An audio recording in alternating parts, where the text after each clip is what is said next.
So now if you go to our live page, you should see it. Checkers 2. You know this app? Yeah, see if that's open. That may be the other one I made though.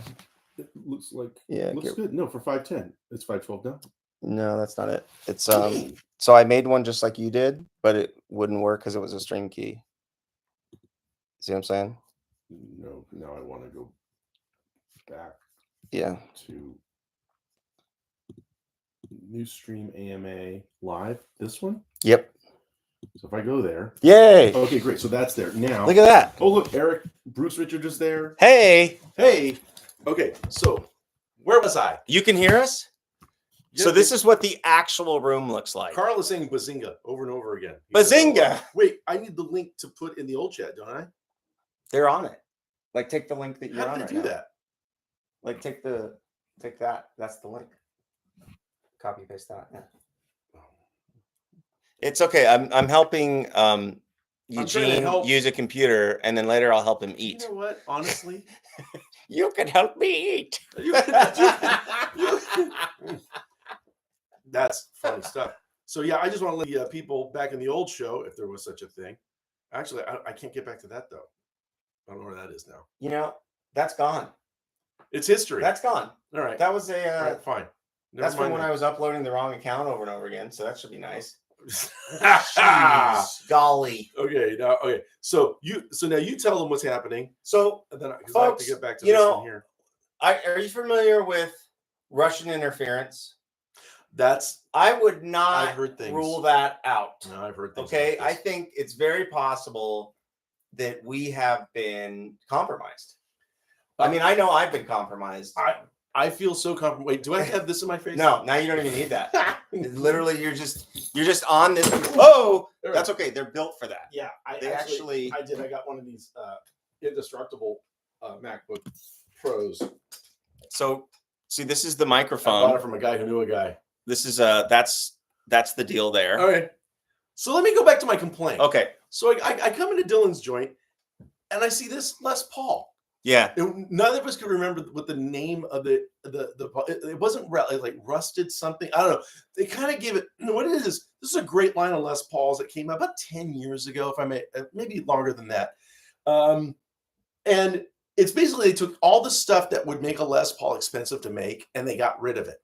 So no arch top, no binding. There's a slight contour here, but it's not a heavily contoured body. Only one tone knob that works for both pickups, as opposed to an individual tone knob for each pickup. No binding on the neck. And no pick guard. If you notice, it's just like the bare bones Les Paul, and they actually sold these things for a really, really great price. And for like a year, I thought I got to get one, and I was going to get one in this finish too. It's like a matte red, a matte black, and I think those are the only two colors they came in. These actually look better when you scratch them. Well, this what's cool is that Dylan's already got some some pick wear. That's when you can't even take it outside of the house before you have that. You're starting a whole Willie Nelson thing here, and it plays fabulously. Now it is a Les Paul. It does play good. Oh no, fantastic! So do you have it on? Did you use the amp? Let's see if we do we have good. Oh no! You know what? Here. You have to give him more than that, baby. Give him a lot. There you go. Yeah.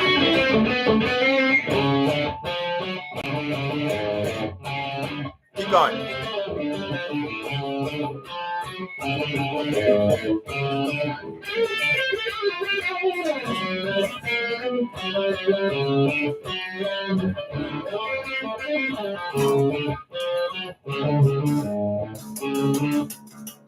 So we got like a Violent Femmes cream thing going here. Point is, I think this thing's a gem. And you got it used. You said you bought it used from like Guitar Center many years ago. You just saw it on the wall. Yeah, I played it, and so I want to let you guys know something that's a secret. That's not a secret, actually. Many people know this. I think buying guitars off the internet without playing them is potentially sacrilegious. Okay, so we have to go back to that's Old Testament. Well, no, and that's the thing. You're right. Yeah, it's not that Yeah. So now I've done that. I've only done that once, and because I knew I only did that once. I bought a made in Mexico Strat off eBay. Yeah. Because I knew I was going to completely take all the electronics out. Yeah. So I basically needed, how there's how like I would like maybe send you to the cemetery because I just need a body. And then because I've got the brain over here. Does that happen a lot for you guys? I've got a good brain. I just need to put it in the body. So bring any body, right? It's the brain. And so I had the EMG David Gilmour pickup harness. That was a Strat harness, all wired. It's just all on the pickup. All you have to do is just lay it into an empty Strat body. Oh, I remember wires, that. Right? Yeah. So they still do that. They still sell those. It's just shops sell them now. Fender does. Oh, is that what it is? Yeah. Yeah. I actually got mine at when my daughter was still in preschool at an auction. It was a hospice auction? No, it was for the preschool. Someone I get it. There, and I bid $20. Only in Los Angeles does that happen, by the way. Someone's got a hookup at EMG. I bid $20 to get it going. No one else bid on it. I took it home for $20. So I got a Mexico Strat, and then I just dropped it in there. So as long as because I knew what the neck radius was going to be. Yeah. I love that. Well, okay, so when I say it could be sacrilegious, I don't mean it's the wrong thing to do. Not a bad. I'm saying that I'm saying that you are playing with tarot cards because you may get the wrong card. You may actually get something that you're unhappy with, and so I only buy guitars after playing them. Eric L makes a really good point here, though. He says, "What if we started playing guitar during COVID?" When stores weren't open and we had more time. What if you've only known buying guitars off the internet? Ooh. What if you've never... That may be coming. I mean, for all we know. You guys... Oddly. Honestly, like, I don't know that the storefront is here to stay. Who knows? Things come and go. Eric makes an interesting point. If we weren't spending so much time buying more guitars, we would probably spend more time practicing and being better guitar players. But there's two different goals. Some people are they play a little guitar, but they really love acquiring or trading guitars. Yeah. There's nothing wrong with that. Other folks have they have an electric and an acoustic, and that's all they got. Both of them are quality, and they just work on playing all the time. So there's a lot of cofactors. So especially with adults, people have injuries, people have inflammation in their body, and it's hard for them to sit and play guitar for a long time. Like I've had so many adult students where there was so many extraneous variables. Can I say that? Not 5 times. That'd be a great junior high band, by the way. If you guys are looking for one. It's good. Like you went to science class. I love it. You know what? I had said I was teaching privately earlier today, and I somehow I said, look, was talking about secondary dominance. Yeah. And there's a particular old country torch ballad called 3 Cigarettes and an Ashtray. Beautiful song. It uses some secondary dominance. Sponsored by Marlboro. Back in the day, it was, yeah. And just the way they use those extended chords to land where it does with the lyric revealing the end of the story at each verse is where the lyric and the changes, everything moves perfectly. Yeah. And I said, and that's the goal. I said, when we're writing songs, which is more fun than righting wrongs? And then I thought, there's our country song right there, everybody. Any hoozles. TM that. Oh yeah, it's trademark. Trademark now. I think YouTube owns it, actually, because I just said it on their airwaves. So Michael says, I had a Gibson Modern Light, and he didn't like it. So he traded in for an S.E. McCarty 594. Oh, it's a great guitar. But is that made by Gibson? Or is no, that's PRS? a PRS. Yeah, McCarty. Yeah, it was good. McCarty was the big first, I don't know if it's the first one, but it was like the major blow on the scene PRS 20 years ago. Yeah. Oh gosh. I mean, everybody in LA was like, I gotta have a McCarty. He did a great job. Scott Fogelman says something that's the honesty of what Fogelman says here is fantastic. I have purchased several online and spend way too much time shopping. Well, okay. So this is the thing I was talking about though. So life is complicated. And people have extraneous variables that affect their ability to do things as much as they want to do them. And here's what I would advise people to maybe consider. Okay. There's a part of your brain called the anterior cingulate cortex. And this is the part of the brain that is basically engaged, if you could please, whenever you are doing something you don't want to do or not doing something you want to do. So if you just push a little bit on that every time. So if you want to stop practicing, do it for an extra 2 minutes. And if you don't want to start practicing, practice for 5 minutes. Because you build up. This is like the brain, the parts of the brain get more metabolism. They build up. You can fast forward on this part of the video. They build up. Anyways, the point is, it works really well to just push a little bit on the pizza dough, and you'll be able to practice more.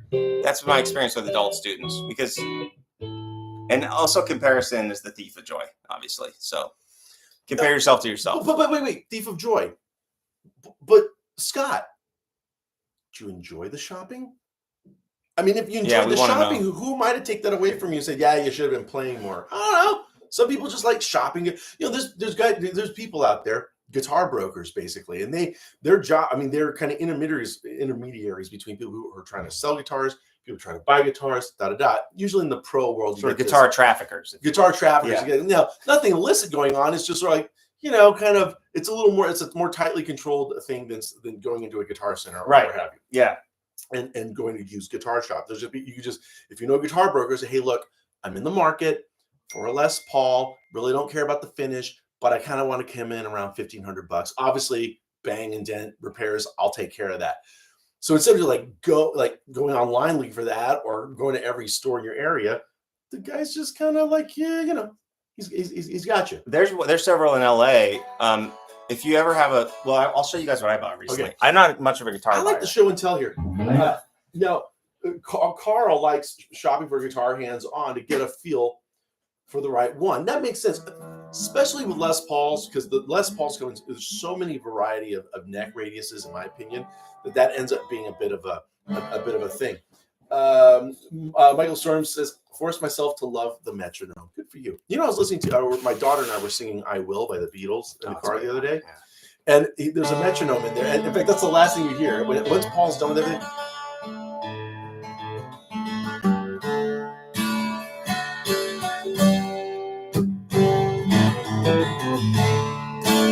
Bazinga! A 12-stringer. You know, if you guys don't, I know some of you have 12 strings because I've seen you post about them, but when you can actually play your 12 string, because you fight these things. Okay, but here's the Eric has a question. Is that a 12 string in tune? Yeah, I know.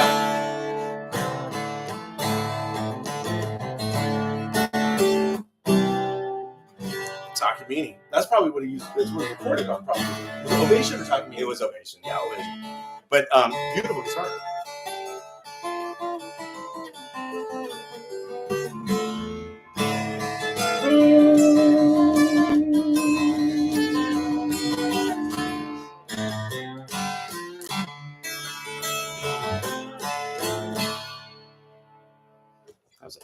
Now, did you do much setup there, or did it happen to like? I just played this one at the store, and I told them when it needs new strings, I'm going to put it in the alley and shoot it.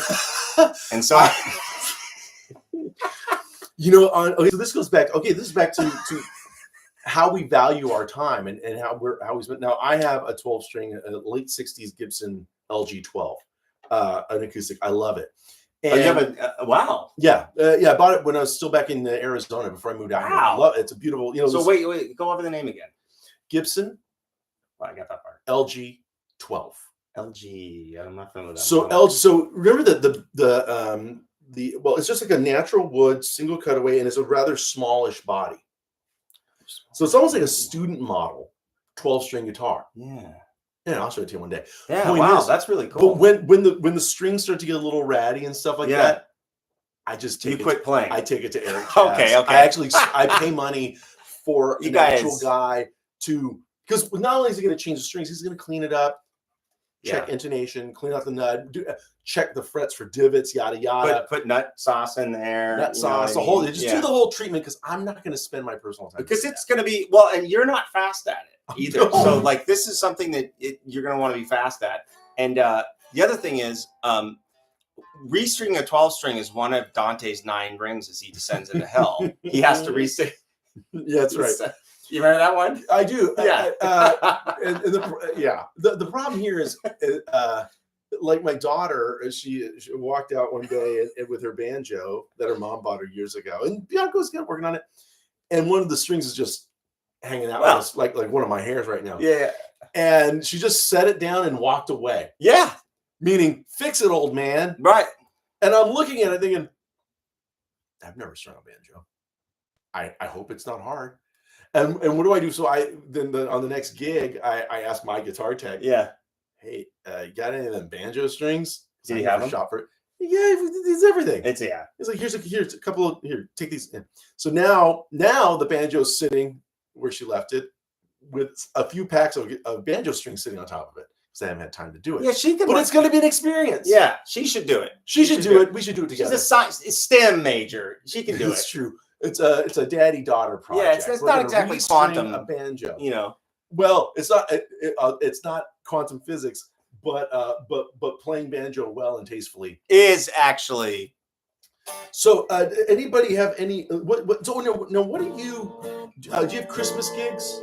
I do. I have actually several this year. I haven't had some for a while. I've had quite a few this year. I have like 3 of them on Christmas Day. So big gospel gigs. Okay. But everything else is like corporate gigs. In fact, one of them this Saturday. I have one on the 21st. It's a ticketed event in Hollywood at the Sassafras Saloon. I know where that is. And at first it was a promoter said, hey, 2 30-minute sets, as much Christmas music as you can do. That's not very much at all. That's not easy. Bells will be ringing. Bells will be ringing. That one. And then there's going to be burlesque dancers. And I'm thinking, like, oh, okay, so like along with us, or are we taking turns? Or how does this work? Turns out that the dancers will be dancing while we're playing, and so then the leader of the dance troupe says, "Hey, can I get a set list from you, just so I can tell the girls what you know?" So and I said, "You know what?" I said, we're not that type of band. Well, no. Well, no, because I was we'll come up with some Christmas songs, but now I'm thinking, wait a minute. But to me, the girls are the show, obviously. So our job play to them. Yeah. Yeah. And so I said, I need to talk to you. They want like gritty rock stuff, like Roadhouse rock stuff. Well, I don't think there's a Roadhouse Christmas, but I did say, okay, so obviously you don't want ballads, like nothing too slow. And like I was thinking, like Feliz Navidad is always a hit. Always that's a great, but that's too jaunty. No. So I asked her, I said, is there a particular, and I said, so here's the thing, here's the musical problem to which I wanted to solve. I said, what rhythms and tempos are best for you in your burlesque dancing? Because I've never done any burlesque dancing, like 80, and I've never 90. I've never played behind in support of burlesque dancing. So I'm assuming things with swing. Yeah. So like I know like Santa Claus is Back in Town by Elvis. Christmas, Christmas, Christmas. Well, it's Christmas time, baby. Santa Claus is back in town. Well, it's Christmas time, baby. Now we can imagine a burlesque dancer working with that swing in that pocket, right? Yeah. I mentioned Feliz Navidad, and I said, now I think that'd be great, but is there a Latin rhythm that I'm thinking there's got to be a sultry Latin, sexy rhythm sort of thing. She says, if you just listen, if you get, it's close to the Gypsy Kings version. Feliz Navidad. Yeah, like it's a flamenco version. So I think, I think we'll get closer. Oh, so it's like there's a flamenco adjacent. There's a bit of a clave to it. Yeah, and I think that's going to be. I'm going to have to just work on this a little bit and tell the band, we're going to. Plus, here's the other great thing. I'm thinking, it seems like a built-in burlesque skit, an easy, obvious one. At Sassafras Saloon. To do Santa Baby. But the problem is there's only men in my band, and a dude singing it. Doesn't have the same. So but then here's the good news though. Santa Baby is not the hardest song to sing. It's not a huge melody. Santa Baby. Eartha Kitt is my preferred version. Hurry home for Christmas, baby. So then what am I doing? Am I doing? You're doing Madonna's from this very special Christmas thing, Sorry which is still good. Yeah. Now, I asked the leader of the dance troupe. I said, "Hey, by any chance, do any of your dancers could they sing Santa Baby? Not a hard song. We'll do whatever key she works for her. And this could be their introduction to the big time. And there's going to be some agents in the audience. Yeah. It's Hollywood. Big promise. So it gets back to a couple of girls. Yeah, one of our girls will be happy to do it. No problem. Right. I mean, that's the whole. That's so the night right there. These girls aren't screwing around. Dude. No, they know what they're doing. Yeah. And to me, I just thought, we are going to serve you guys because you're the hook. Obviously, it's your event. And we're happy, but I'm leaning on a lot of Elvis, a lot of rockabilly, Jingle Bell Rock. Where she said, yeah, Jingle Bell Rock, perfect, swing, up tempo. We just can't be. So even with the bells will be ringing silent night, that works. It works, but we're gonna a little most bands lay it back and make it as especially like, bells will be ringing. He's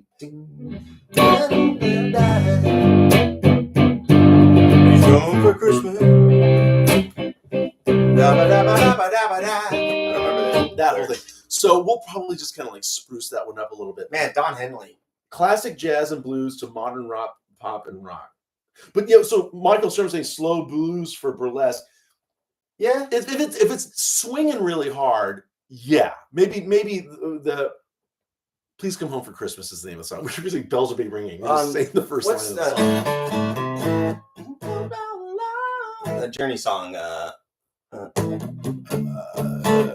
Holding, kissing, squeezing. That tempo and that feel is the ultimate burlesque. Like speed and feel. Do we have any burlesque dancers in the chat? Because I'm really appealing to people with experience on this stuff.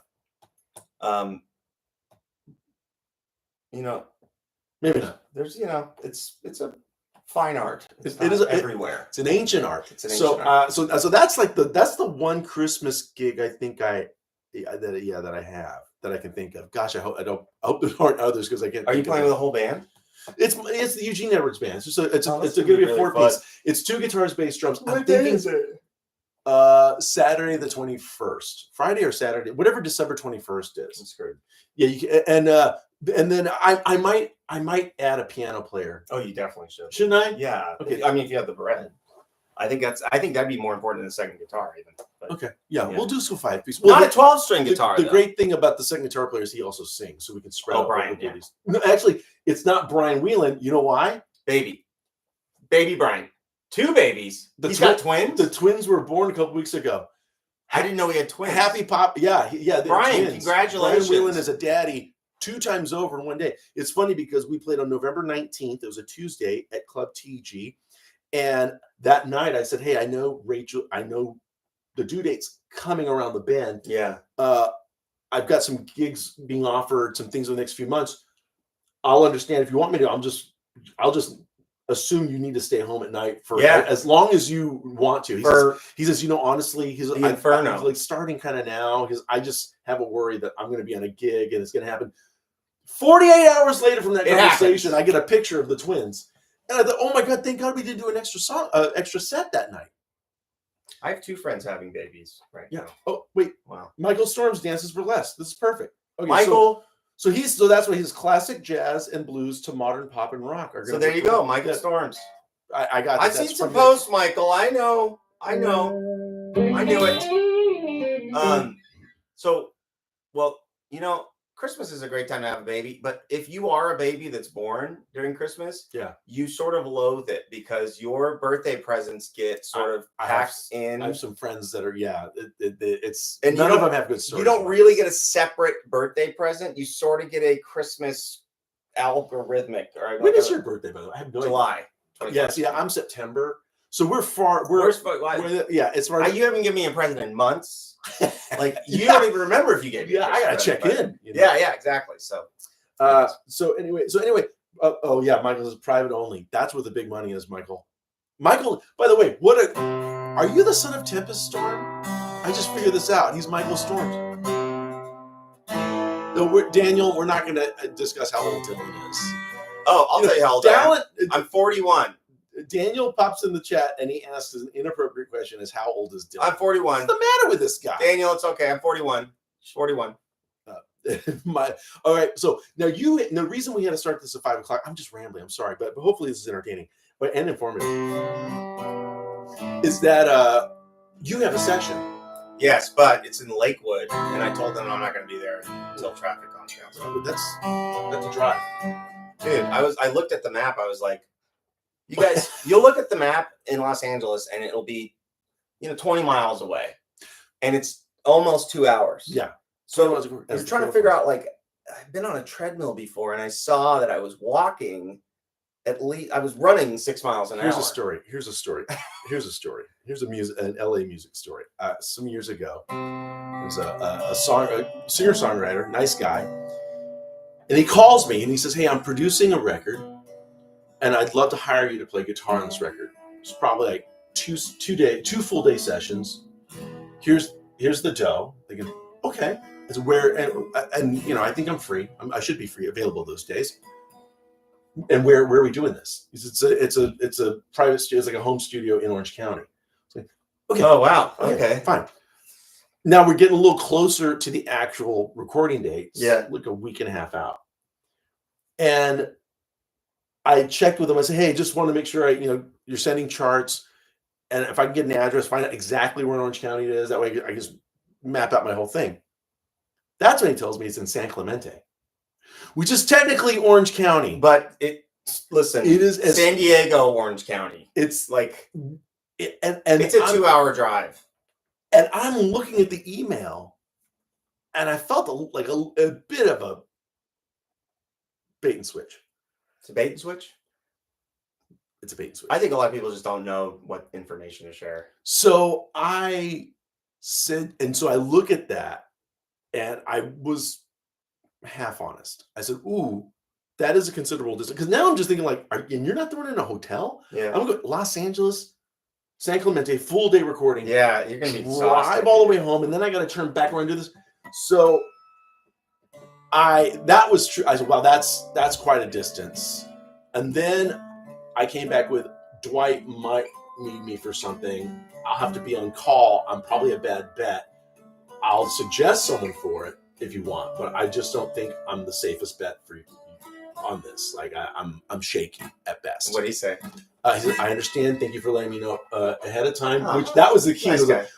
The way you didn't let me know ahead of time that it's in San Clemente. Yeah, but he's a nice guy. At least he took it. He didn't blow up at me because I think he deep down knew that he tried to pull one on me. Well, people don't think. San Clemente though, man. It's like people don't have project management skills. You know what I mean? They don't know how to know what other people need to know. Jim K from Long Island. Now I fear this. A lot of people are hopping in at 5:30 because that's our normal start time. So we're gonna do. How much do you want to do? Another? Yeah, we keep going. Another 5, another 10, and then get out? We're good. I'm not going to leave until later, so we're fine. All right. So now, I've noticed something that even you, Dr. Caligiuri, with all the different styles in which you can play, the vast musical knowledge. Indeed, yes. But my man gets an acoustic 12-string, and it's. Well, I mean, do you?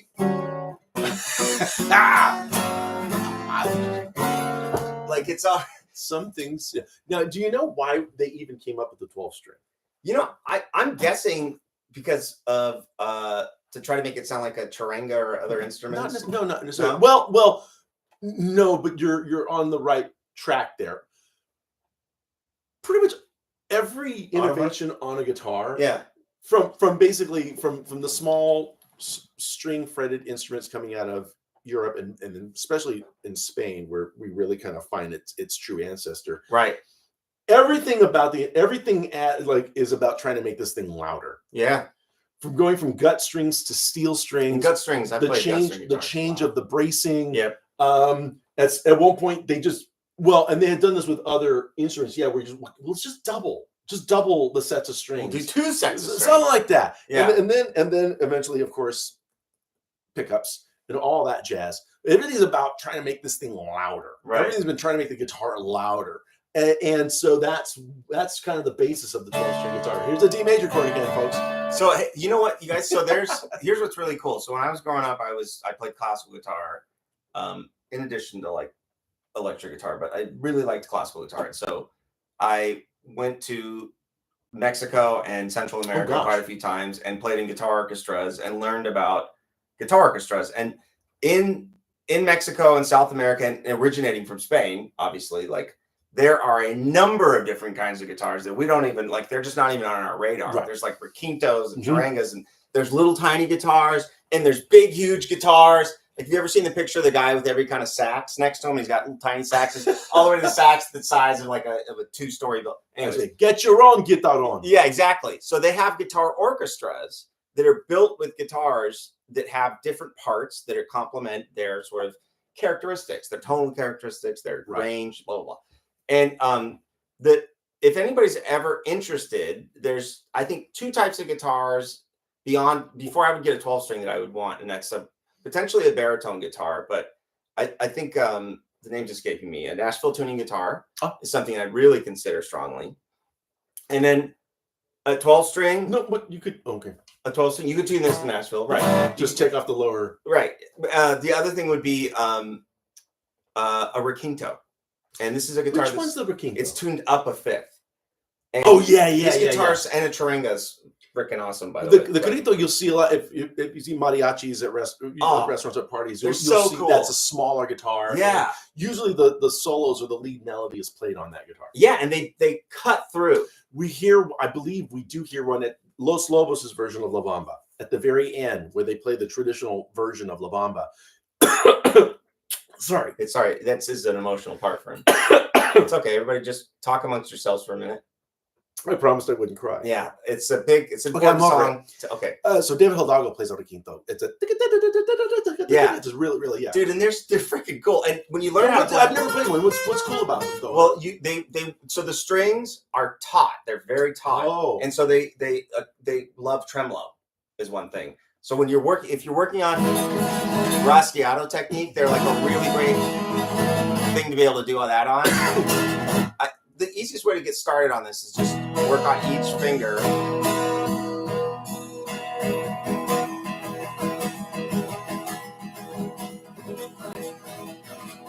And you're pretty much there. But like, I have a specific question about Spanish and flamenco guitar. Okay.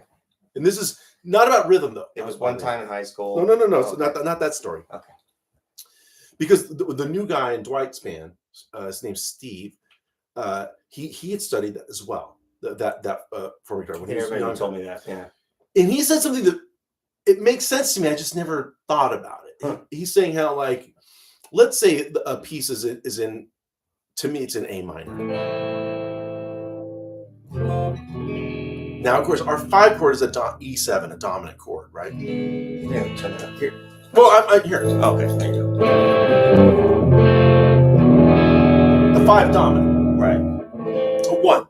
He's saying that in that form, especially when we go back to Spain, people there, they feel like that E7, that's the tonal center. Yes. The key is A minor, but the tonal center is the 5 dominant chord. Mm-hmm. And they usually how can both things be true? The idea is if the Andalusian cadence.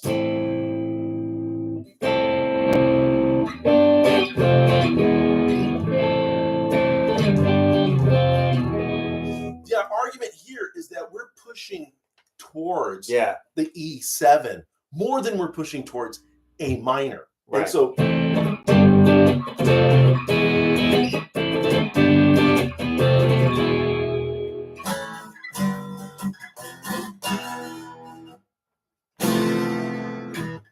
well, yeah, even the altar chord belongs to the 5. So what say you? So can you tell us about this? Yeah, because so it's basically a dominant harmony music. So in gospel, they refer to the 1 as major, even when a song's in minor, and it takes you a long time because they yell out chords a lot in gospel. So they'll be like to the 1, and I'm thinking like the 1. This song starts on the 1, it's an A minor, and it ends on the 1, it's an A minor. You keep saying 1.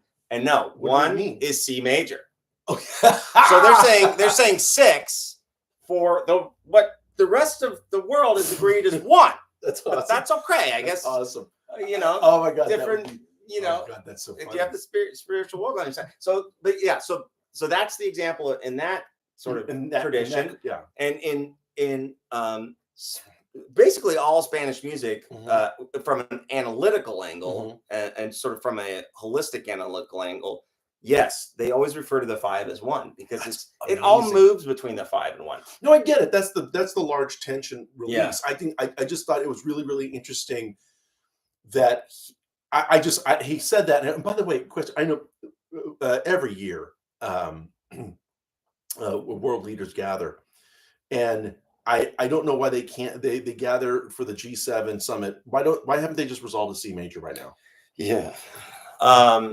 No one's been able to figure the G7 summit. They can't get to C major. So Scott Fogelman, yes, I once mentioned the Les Paul is my holy grail. That is still true. I don't own a Les Paul. That's why I was wanted to buy one of these guys, because at least I'd have a Les Paul. And then I just didn't get around to it, and then they stopped making it. And then the used price went way up, but I guess it's probably, and so I'm waiting. These are great. These are great. I have friends that give me crap about that guitar. They're like, that's not a real Les Paul. Honestly, the 2 pickups, I don't know, man. The 2 humbuckers, the single cutaway. Yeah. I did a session a couple months ago, and the studio had a 1976 Les Paul. I used it for the whole record and got hard rock tones, jazz tones, everything in between, some country stuff. Just use the Les Paul. Just use the 2 pickups, the tone knobs, adjust. I think I just used a Princeton for the whole record as well. No pedals, and the variety. I mean, I don't have to tell you guys Les Paul's great. I'm just telling you that it is still my holy grail. And I guess you're talking about what your holy grail is, which is what Fogelman is. I want to add something to that. Yeah. So my holy grail is definitely a Strat with 3 single coils, by the way. Like I play one most of the time with a humbucker in the bridge, but I guess you have a lot of you do, don't you? Yeah, a Strat with 3 single coils is my absolute favorite guitar. But I was going to mention, so there is, don't go to it now, but there's if you search how to mix guitars or mixing guitars, you're going to find a video by Robert Clement Mountain. Sematus? No, he mixed the Bruce Springsteen album. Clear Mountain. Yes, Clear Mountain. There we go. And he's isolating the guitars that are on Born in the USA. Oh, right. Yeah, I've seen that. And you get to hear what what's the guitar player's name? Steve Van Zandt. You get to hear what Steve's guitar sounds like. You get to hear what Bruce's like. You're like, whoa, wait a minute, because it's like this is a vibe, you guys. Like they're not. This was not a. Anyways, but when you hear these sounds, it really helps elucidate what a guitar sounds like in a recording versus what it sounds like in your room, or what you and me would want in terms of like high fidelity guitar sounds. Or when we're younger, we wanted a guitar where the bass player was like, why do I even bring my bass? But in a recording, it's this jangly, fuzzy thing in the corner. Oh, can I tell you my experience of my first? Well, your Princeton was the thing that brought it up to me. Oh, why? Why is that? Because when you peg a Princeton, if we were sitting in a music store, you'd be going, why does that sound good again? But it's almost like drinking wine. Eventually, you're like, no. That's what you want. You want that taste. Because you're going to eat a steak along with it, and there's a complementary pairing. So, a Princeton isn't going to give you a lot of bottom end information for one. And isolated, you might not even like the way it sounds first time you hear it. No, but all the way. But, you know what I mean? But if I'm going to electric guitar on a track, and it's actually going to sit like right here in an EQ spectrum of this, my guitar is going to be right here. Yeah. And this is all bass and kick drum and all this other stuff. And the singer's got to be somewhere. Yeah. The piano and God help you if there's a B3. Now, years ago, when a lot of the Motown stems came out, and I got a few of them, and of course, like anyone, I want to just isolate James Jamerson's bass and just listen to the master, right? Yeah. And so you do that. You just look, it says bass. You can solo it and just listen to James Jamerson on his own. My me is like, I would never chase that tone myself. Like this sounds really. Now, of course, he's like, but it's like it's flappy and kind of thin It's and thudded. weird and thudded, and There's I don't like know. no attack to it. It's just like, is this it? But then you add the background vocals. 2 pianos, Yeah. or the background vocals. So you don't even put drums in yet, and all of a sudden the reverb and the bleed from the other stuff, it starts filling, and then every time it's like, oh, that's a little more like it. Add one more thing. Oh, that's a little more tambourine track. That's all of a sudden Jamerson's bass sounds It's right where massive. you want it to sit. And this is what mixing's all about. And I think what Dylan's saying is, if the gunk keeps the funk. That's right. Yeah. You know, if you're recording, even if you're just kind of like, even just working with loops in GarageBand, it's a great way to get started, actually, because you really kind of learn the fundamentals of where things sit. And playing in time really well. It takes a long time to get good at actually figuring out that you need to work on playing in time. Now, I thought you were both Telly guys. Well, Dylan and I, we both love Telly. So, by the way, we can, at least Dylan and I. There's no monogamy here. Right. We're very polyamorous guitar players. Yeah. And I had my first solid body guitar, electric, was a Squier Telecaster, and I've used it on the show over the time. I still have it. And then because of where I grew up in Arizona, if you want to make any dough playing guitar, you were going to be most likely in a country band. And so that's what I did. And then things just kind of followed that path. And now, of course, being with Dwight for 12, 13 years, that's a mainly Telly gig. Although on this new record that just came out recently, there's an Epiphone Casino on there quite a bit that I'm playing. That's awesome. Is that with a Bixby on it? Or no, the regular Casino? It's actually the Dwight Trash Casino. So it has a reverse headstock Firebird neck into a Casino. Wow. Yeah, it's great guitar. And so, but the thing is, I think we also, the fact that we've been gigging musicians our lives. So you use whatever the gig requires. Yeah, it's like a wrench or something. It's very much a toolbox sort of thing. So I don't really, I'm associated with Telecasters, obviously. That's mainly because of the jobs that I have had. Yeah, I'm more associated with Strats and like Super Strats is what I would say. Right, because back to most of the Strats you have here are Super Strats. Yeah, Super Strats. There you go. Just a lot of rock jobs over the years. But I had a big country phase for a long time. But I think so. Telecasters. I had a student. So I have all these guitar students that are up and coming. They're, the average kid is a pretty damn good player these days, but they still don't know regular stuff. Like they don't know how to do their taxes. You can still got that on them.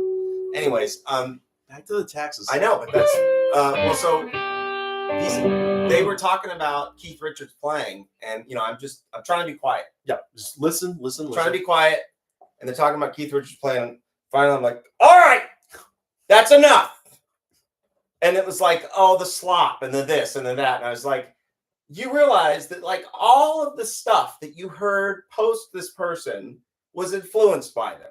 And the same thing's true of your Jimmy Pages and your whoever else's. Okay. So when it comes to sounding like a Telly, to me, I hear songs that a Telly is played on, and I want a Telly in my hand. Mm-hmm. And otherwise, I hear a song that this is played on, and I want that guitar in my hand. Yeah, I'm very much the same. And so it's almost like when we can. Yeah. And I also hear songs where a Telly with an open tuning is played on it.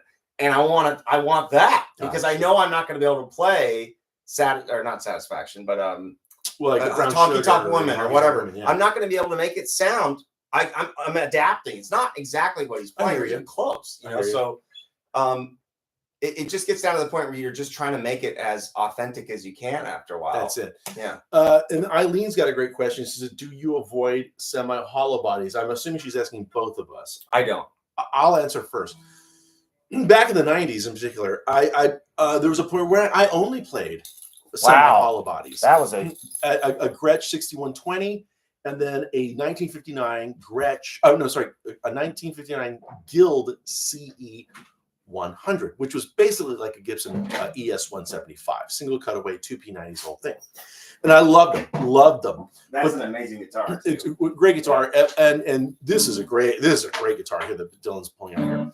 But Full what beat up, happened, but- Eileen, was as much as I love them, and I was starting getting a lot of rockabilly and stuff. But the traveling I was doing, the road work I was doing, we were in vans and we were in pickup trucks with campers, and we're going from Yuma, Arizona to Albuquerque, and the changes in elevation, climate, all that sort of stuff, in and out of a truck. They're Then just a hot, temperamental. smoky club. They're temperamental. Yeah. And there's a lot of fluctuation of parts. And as we've established, I don't like to sit around and work on guitars and do setup work. It's and the make those opposite of adjustments. playing. So, although I had those guitars and cherish them, I actually had a Telecaster just built for me. One that I would not care about, no finish on it. You've seen it on this show. Yeah. I've used quite a bit. And that was just a guitar made so I could throw in a van or take on an airplane, and it would just work, right? And like a piece of furniture with strings on it, basically. Yeah. And that ended up, I love that guitar so much. I ended up eventually getting rid of the semi-hollow bodies. Yeah. I would happily start acquiring semi-hollow bodies again, mainly because I know that I'm not likely to travel. They in a don't like van. planes, so that's the first thing I'll say. But Explain why though. Well, because when you go onto a plane, right? There's if you have to check your guitar, they're gonna be in a climate that's about, I don't know, -30 or something like that. When you're 30,000 feet in the air, it's really, really cold, and there's very low oxygen. So the humidity, whatever, it's just very volatile climate, right? So I think it's one of those deals where you have to.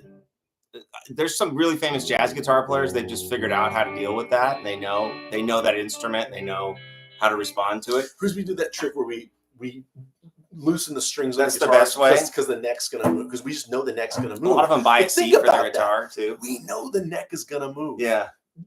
Now a Guitars- telly, you could take a telly into space and come back, and it would basically be in tune. It is. I mean, I was talking to Deep Dickerson about this, guitar great Deep Dickerson, and he writes lots of books about guitar. It is astonishing how well Leo got it right, essentially the first time with the Telecaster. Marilee has a question that I really love here. When writing a song and you want to add a bridge section for something a little different, what's the best way to do that? Change keys, or just mash up the chord progression, or go into a mode? okay, so say the question again. So we want to write a bridge to a song, and we definitely want the bridge to go somewhere else. In terms of melodically or harmonically, let's say. Yeah. What's the best way to do that? Just change keys? Do you just like switch around the chord progression you've already been using? Do you think in terms of a mode? This is a great question. Well, there's no best way, but the most normal thing would be to go to the relative major or minor. So if you're an A, you go to the bridge. So you're saying if you're an A, you went to the F sixth sharp minor. minor, You went yeah. to the sixth minor. And if you're the sixth minor, you go to A. So you would go to the relative major. Okay, so one of the tricks I would one of the first things I tend to do, I think the chromatic median, especially going up a minor third. If you're in the key of D,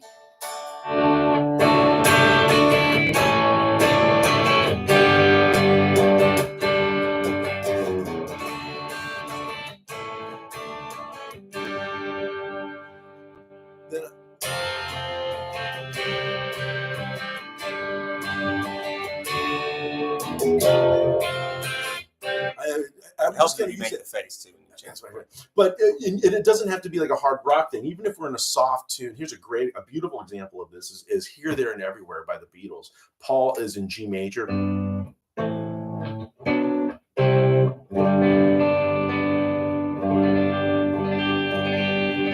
Live tuning. It's the G.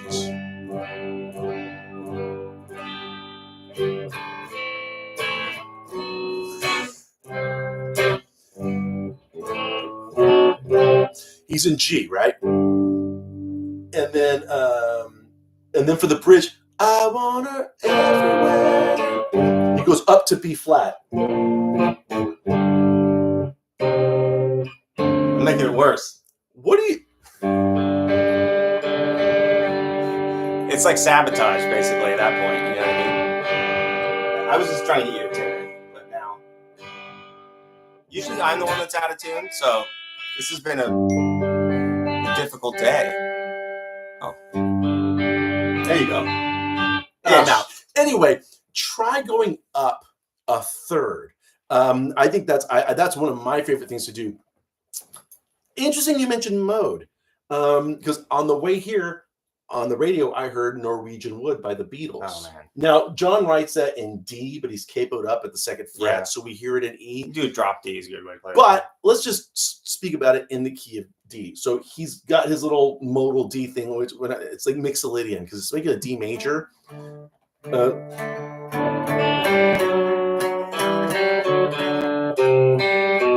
So we hear the C natural, we hear that flat 7, so like a D Mixolydian thing.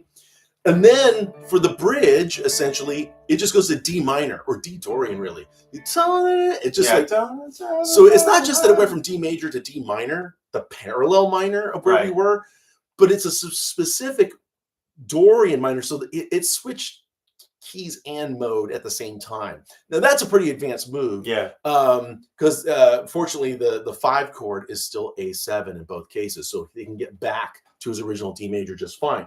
If only there's a tuner on the headstock. Oh, I'm too busy talking to you guys, you know? So yes, Marilee, what we're saying is the bridge should be out of tune. Is that what she said? Marilee. She's on fire. She's on fire. You're very good. Now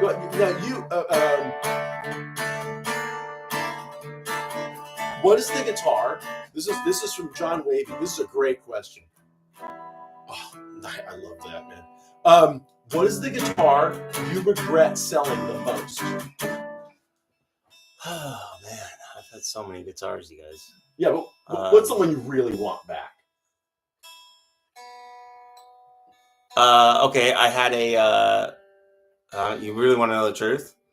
I had a Suhr guitar that was a Super Strat that was really light and played great, and I sold it because I wanted to just change gears. I think I sold it around the time I moved to Nashville. Interesting. It was a very early Super Strat Suhr, and I should have kept it because it was really well built. And back then they weren't making a ton of them. It was only him and a couple other builders. So, but the upside is that I could still find an early Suhr model. It's not like there's not vintage Suhrs, so nobody's going like, you know, I guess not. Yeah, nobody's going like, hey, it's an older one. So. If anything, they're going, it's an older one. I don't want that one. Because they can still make a new one. But that's probably the one that irks me the most. But I sold a 1970s 335, a Gibson 335 that I would have kept if I could go back in time. You told me about I was shocked that you once had one. Because when you said a 335, I started looking around. You're like, no, I don't have it anymore. Like, no. Oh my God. I sold it. And I had already broken the headstock on it too. And I have insurance through the Heritage. And so when I broke the headstock, they paid me for the repair and they paid for the depreciation of the guitar. So that was really good choice. Is it but it's not the Suhr that you've used on the show. No, because you have a Suhr here. So. No, it's over there somewhere. Well, I have another one right there, but there's a couple. There's like the Suhr that I had was a rocker, like red rocker style Suhr, and it was I'll tell you the one of the main things about those super high end build guitars that are way overpriced is that they stay in tune. They're like plecked and they just never go out of tune. And I mean, literally, they just never have this problem. And so that's a really big deal when you're playing live all the time because and in the studio, you just can't play if you're out of tune. Yeah. Like then you start to get, your ear just gets better and better at noting that you're out of tune. And I think when I was probably a kid, I maybe didn't know as well. And then by the time I was playing all the time, I was really, really like consciously tuning all the time. And those guitars just stay in tune. Yeah, especially in the studio. Well, actually, just professionally, when an instrument that goes out of tune often or easily, there's no other way to put it. It makes you at least sound unprofessional. Yeah. You could show up on time. You could memorize all your chord parts. You could have everything written. But if you can't stay in tune, this is why. So this is my beef with Bigsby's. Right? Is Bigsby's surprisingly the best thing to do with the Bigsby is like leave the strings on it for a really long time and not you don't really want to yank on a Bigsby. It wasn't meant to be used that way. That's not what you do because you're actually going to put it completely out like in another key. So you really just lightly, you sort of feather the Bigsby, if you will. But even then, they're like, I might not stay in tune, just out of sheer audacity on my part. In tune and on time, Michael Storms. You got that right. Well, listen, buddy, it's 6 o'clock. I don't want to go well. Guys, thank you for bearing with us with the new link. You guys had fantastic questions. Yeah, great turnout. I love the turnout. Thank you so much. We will see you next week at 5:30. Yeah. I got to look at my calendar. I think we're good. Yes. Let's say. Look at the calendar. It's been informal. It's been so informal, by the way. While it was Bax's turn, I'm taking the list. That's it. Oddly, I have to ask this guy. In January, I've got a substitute for somebody. I'm going to be performing as Richie Valens in Pennsylvania in a show where we do like a Buddy Holly, Big Bopper, Richie Valens thing. I have to borrow a Sunburst Strat, a traditional 3-tone Sunburst Strat from this guy. I'm going to be Richie Valens with a humbucker though in the bridge. Man, you better hope his ghost doesn't show up. Don't take any plane rides home from that. Or just any guitar nerds. I don't want to hear it. You know what I mean? Didn't he have the white Strat at any point? No. I'd rather play that. He never owned a Strat. The one we see in the promo picture was borrowed, and then in those last. So what did he play? Tellys? He had a Harmony, single cutaway. It was like a small body. That was the one. He had an acoustic, and then you'll see pictures of that. And actually, they got in the movie La Bamba. Lou Diamond is at one point he's playing. I'm thinking. That's an extraordinary detail to get right. Yeah. He had that. But on the very last tour of the Winter Dance Party, there's pictures of him playing a Stratocaster. It's Buddy Holly's. So Buddy Holly had one, and Dion from Dion and the Belmonts, they both had Strats. Came out in 54. This is 1959. Yeah. So they had Strats. Richie's just playing that because you can tell it's the same flat wound strings that were on Buddy's. But and he didn't play flat wounds on his songs. Right? Richie did not, but Buddy did. Yeah. So anyway, we're I digress. So I will be coming from Venice, but it'll be interesting. I'm coming from Venice? I'm coming from Venice next week. You're coming from Venice next week? Yeah. We'll get back to you on it. I promise. Stay tuned. It's this Sony delivery is taking few years. Oh, that's right. I got Sony Studios. All right. Well, later on, we got 2 tickets to Paradise. Oh.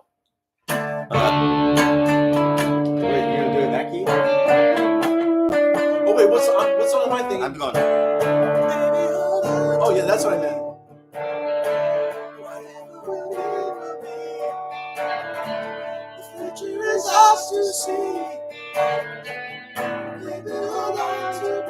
I'll take the background.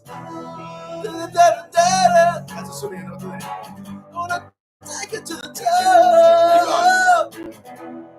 There's more? Baby. But money don't buy me a girl.